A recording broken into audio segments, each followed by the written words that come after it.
حاسد اور گھٹیا لوگ ہر کسی کی زندگی میں موجود ہوتے ہیں۔ ان سے نمٹنے کے لیے سب سے پہلا اصول یہ ہے کہ آپ اپنا اعتماد برقرار رکھیں۔ حاسد لوگوں کا زہر سب سے پہلے آپ کے اندر اعتماد کو ختم کرتا ہے، اور اعتماد نہ ہونے کی وجہ سے آپ ان کی باتوں کو سنجیدہ اور قابل توجہ سمجھتے ہیں۔ ان کی منفی باتیں آپ کی طبیعت اور مزاج پر بھی گہرا اثر ڈالتی ہیں۔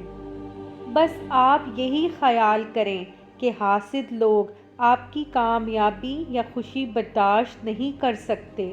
آپ ان سے قطع تعلق کر لیں۔ اگر نہیں کر سکتے تو یہ خیال کر لیں کہ ان کی منفی باتیں دل پر نہیں لیں گے۔ ایسے لوگوں سے بچنے کے لیے سب سے مجرب طریقہ یہ بھی ہے کہ درود پاک کا ورد زیادہ سے زیادہ کریں۔